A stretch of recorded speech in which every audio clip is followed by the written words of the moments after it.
I'm going to be talking about how to specialize your worlds, how to build them up, and how to transition from a single planet economy to a multi-planet economy. So in the early game, you're going to only have a couple of worlds at your disposal. Just build whatever you need when you need it. So if you're low on consumer goods, you build an industrial district or you build a generator district and so on. But as you get more and more worlds under your control, you're going to want to move away from having jack of all trades worlds into having specialized worlds in order to improve the efficiency of your economy. There are different planet-wide modifiers that boost the production of specific jobs, and generally you want that bonus on as many jobs as possible. So for example, later on in the game, you can get energy grids, which give you an additional energy credit per technician. This is pretty good building to build, but if you only have one generator district, it's not really doing a whole lot. So this building really starts to kind of exponentially get better the more technicians you have. Also, for example, sometimes you have a planetary modifier like hazardous weather that gives you an additional 20% energy credits from jobs. And then this planet, yeah, it's bleeding food and consumer goods.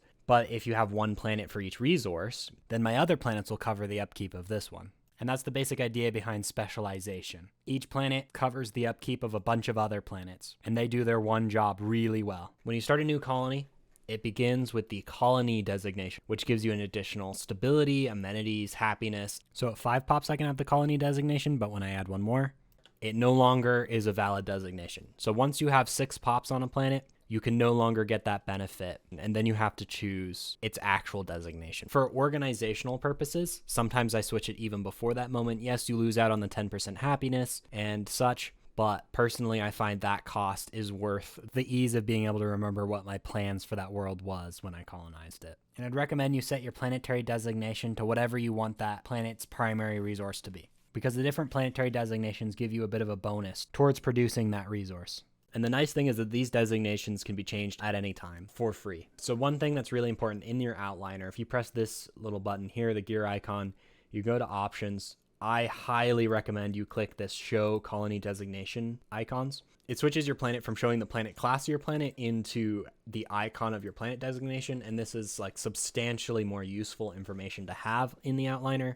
I would say that usually planets fall into one of 3 classifications. You have your basic resource planets, so that would be mining worlds, agri worlds, and generator worlds. Then you have your industrial worlds that produce either consumer goods or alloys. I'm going to call the next type of world building slot worlds. So you have your district-centric worlds that most of your jobs come from your districts. And then you have your more urban/building slot world. So this would be like research labs. You're also going to need a lot of city districts to go with that. So you have all the building slots necessary to build it up. When a world has a large planetary size and a bunch of basic resource district slots, then it's ideal to be specialized as a basic resource planet. If it has a large planetary size, but it doesn't have a lot of basic resource district slots, then it makes a good industrial world. So you have a world like this one that has hardly any generator, mining, or agriculture districts. This planet would not really be good for any of these resources, so this world I would generally make into an industrial world. It's only about the planetary size and the total amount of district slots that you have. And then if it's a small world that also doesn't have many basic resource district slots, then it's a good